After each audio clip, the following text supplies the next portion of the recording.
Student discuss कर रहे थे क्लास 8 साइंस में। लास्ट हमने क्वेश्चन आंसर डिस्कस कर रहे थे, वो ट्रू फॉल्स मैचिंग और फिलअप्स आपको कंप्लीट करा दिए थे। अब हम डिस्कस करेंगे right the very short answers for the following questions. तो फर्स्ट है आपका डिफाइन कंबस्शन। कंबस्शन क्या होता है? तो कंबस्शन आप देखेंगे, कंबस्शन है आपका यहाँ पर क्वेश्चन नंबर 1 है, very short number 1, a chemical process in which the substance burned in the presence of air ignition is called combustion। तो ये आपका जो है, ये आपका क्या कहलाता है? combustion कहलाता है। इसके बाद आता है आपका which gas is the supporter of combustion। combustion की सपोर्टर गैस कौन सी है? तो आपको पता है combustion किसके प्रेजेंस में होता है? combustion ऑक्सीजन के प्रेजेंस में होता है। So the answer will be oxygen। Next one is what kind of the substance are paper, wood and the kerosene। Paper, would और केरोसिन किस प्रकार के सब्सटेंसेस में आते हैं? तो ये कंबस्टेबल सब्सटेंसेस में आते हैं। ठीक है, फिर आता है आपका कि when a substance catches fire what is the temperature known as. जब कोई सब्सटेंस में आग लगती है, आग पकड़ता है, तो वो substance what is the temperature known as, तो उस टेम्परेचर को जिस पर आग लगती है वो क्या कहलाता है? That is known as the ignition temperature। which kind of the temperature? ignition temperature। next one, what is the value on which the efficiency of a fuel is determined। किसी भी फ्यूल की जो क्षमता है वो कितनी है, इसको पता लगाने के लिए आपको किसी वैल्यू की नीड होती है। तो this value is known as the calorific value, यानी कि कोई भी सब्सटेंस कितना ज़्यादा सक्षम है वो उसकी कैलोरीफिक वैल्यू से डिफाइन होता है। क्वेश्चन नंबर 6 नहीं करेंगे, क्वेश्चन नंबर 7 है, name the power generated by using heat energy of the fuel. तो name the power generated by using heat energy of the fuel. तो ये क्या होती है? कौन हीट एनर्जी से कौन सी पावर जनरेट होती है? ये आपकी थर्मल पावर होती है। ठीक है, ये आपकी थर्मल पावर होती है। ओके स्टूडेंट्स, अगला है आपका, आप शॉर्ट आंसर टाइप क्वेश्चन हैं। What are the combustible and the non combustible substances। तो आप देखिए शॉर्ट नंबर 1,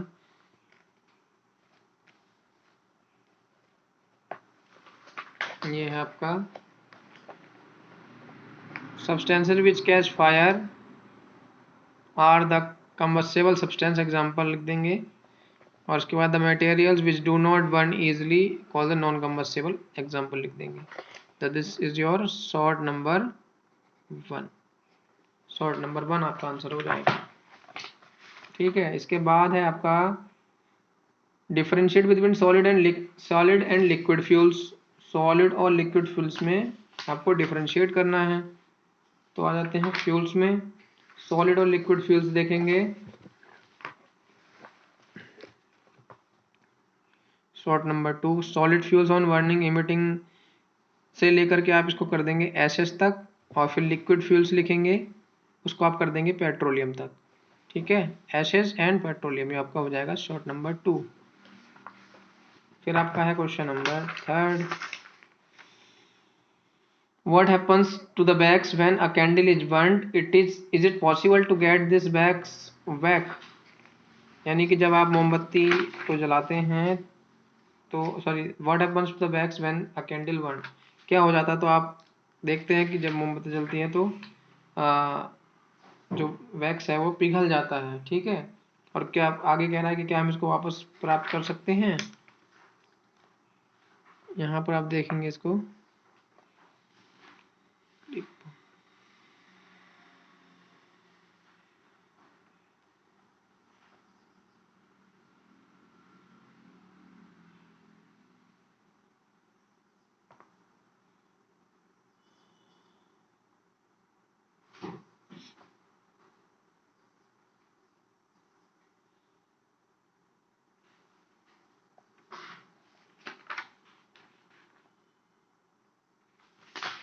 इसमें ऐसा डायरेक्ट आंसर नहीं दिया है, आप इसमें लिख लेंगे, यहाँ लिखेंगे what happens to the wax when a candle is burn. यहाँ लिख देंगे वैक्स क्या हो जाता है, it has melted, it has melted, वह क्या हो जाता है, पिघल जाता है। Is it possible to get this wax back, तो इसका आंसर कर देंगे यस, क्योंकि वो फिर से सूखने के बाद फिर से वैक्स जम जाता है। ठीक है ना, आप उसको किसी भी शेप में रिकास्ट कर सकते हैं। ठीक है, तो इसका आंसर हो जाएगा इट हैज मेल्टेड। यहाँ लिखा ना what happens to the wax when a candle is burn, तो when a candle is burn it has melted, when a candle is burn it has melted, और फिर आगे लिख देंगे yes it is possible to get this wax back, yes लगा के it is possible to get this wax back, ये आपका answer हो जाएगा। अगला है what state any two reason when why you consider a particular fuel best. Liquid fuel में और गैसियस फ्यूल में कौन सा फ्यूल अच्छा है, तो जो आपका गैसियस फ्यूल है ये अच्छा है, तो ये बताएंगे। इसका आंसर लिख देंगे शॉर्ट नंबर 4 हो जाएगा ये। Neither leave any residue, gaseous fuel neither leave any residue on burning, no nor do they emit any smoke on the combustion, they are used as at the domestic as well as the industrial level।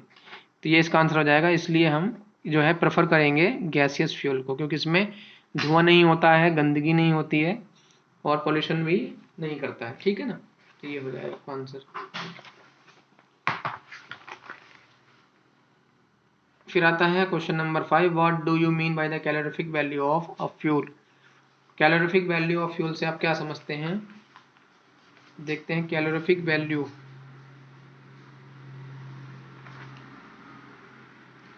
Calorific value ये आपका हो जाएगा short number 5।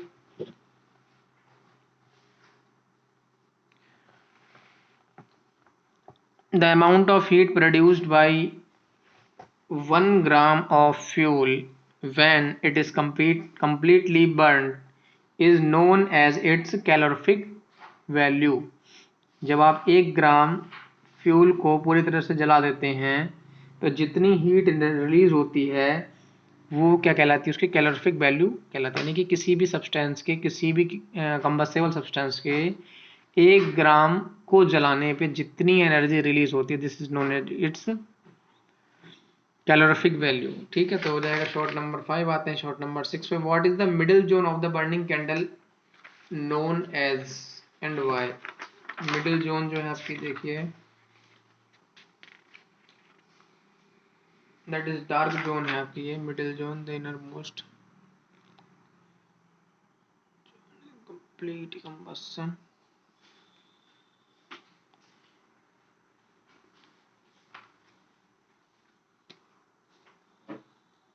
It is the outermost zone of the flame.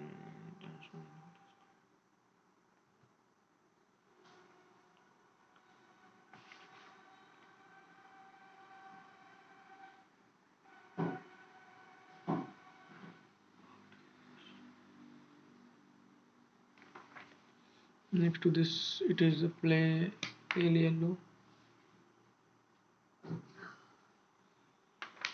It was asking about the middle zone of the burning candle. Middle zone. This is next to this. It is a pale yellow color zone where incomplete combustion takes place. This is because in this zone the combustible vapors do not get sufficient oxygen to burn. Thus, some unburned carbon particles remain, which become red hot and go into the making yellow color of the flame.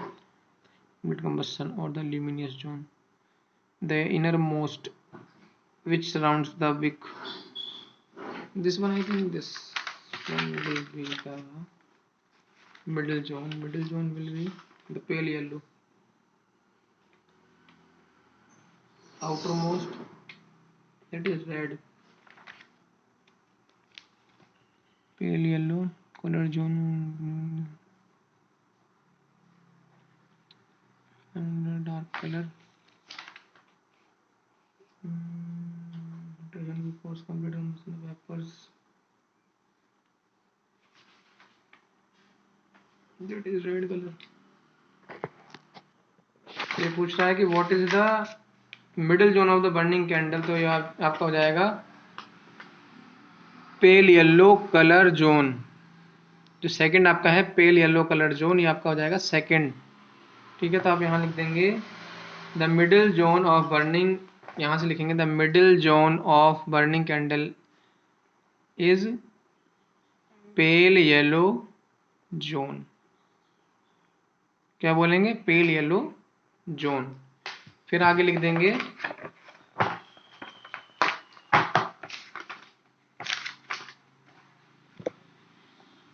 This is because in this zone the combustible vapour do not get sufficient oxygen to burn. इतना लिख देंगे, हो जाएगा short number 6। ठीक है, फिर आपका next, what do the letter LPG stand for. LPG किसके लिए स्टैंड करता है? तो एलपीजी को देख लेंगे, लिक्विड पेट्रोलियम गैस होता है।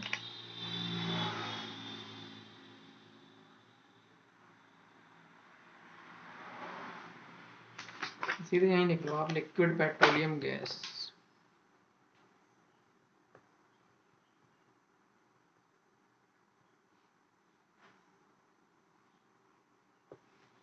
Liquid petroleum gas. Mention any 2 cost effective ways of cooking. Cancel this question. How are fossil fuels formed, explain briefly. Fossil fuels का जन्म कैसे हुआ उसके बारे में बताइए। How are fossil fuels formed, यानी जीवाश्म ईंधन कैसे बने। Fossil fuels.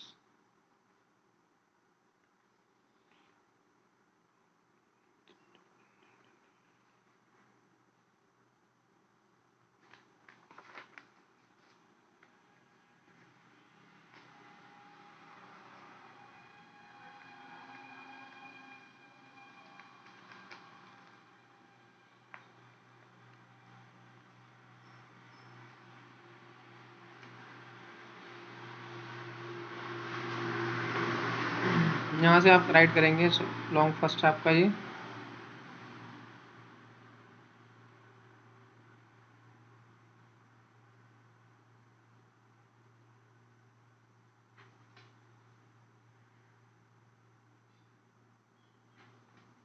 यहीं से लिख देंगे you have learned about the various type of the fuels and must have realize that they are obtained by the fossilization of the dead plants and the animals, the earth, natural resources, and sinking day by day. Several reasons when a country develops its energy leads to increase the fossil fuels.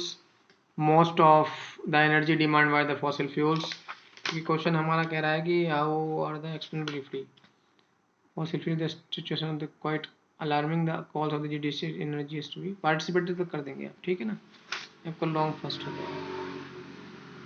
Long number 1 participated कर। Next है आपका explain the different zones of the candle with the help of the level diagram. तो ये आपको diagram बना करके करना है इस क्वेश्चन को।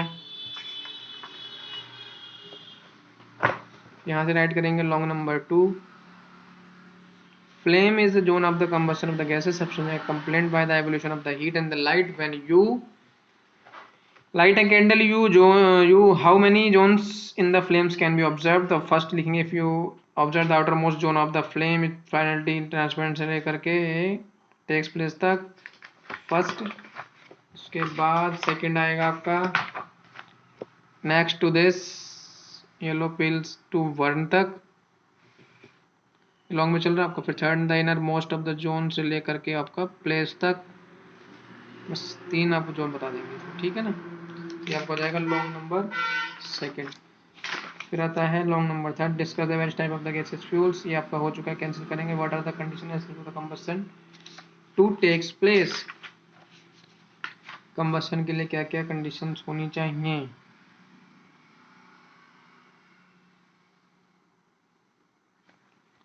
तो इसको करेंगे लॉन्ग नंबर 4 में। इसको यहाँ से लेकर के करेंगे chemical process in which the combustion when a substance is burned it produce the carbon dioxide and energy in the form of the heat and sometimes light and the sound too as in the firecrackers for example.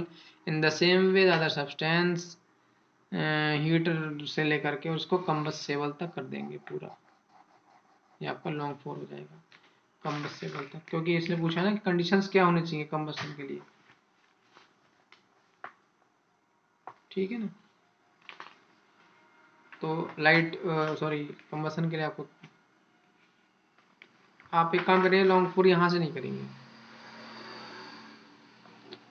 Long four आप यहाँ से करेंगे conditions for the कंबस्शंस। तो पहले आप लिख देंगे try to burn a piece of metal it becomes very hot after continuous supply of the heat but does not burn because it is a non combustible substance thus the presence of combustible substance is essential for the combustion to takes place. यानी कि किसी भी चीज को जलाने के लिए combustion होने के लिए कंबस्टेबल सब्सटेंस का होना जरूरी है। फिर आप यहाँ से राइट करेंगे इफ यू टू टेक से लेकर के और इसको फ्लेम तक राइट कर देंगे, ये आपका लॉन्ग हो जाएगा।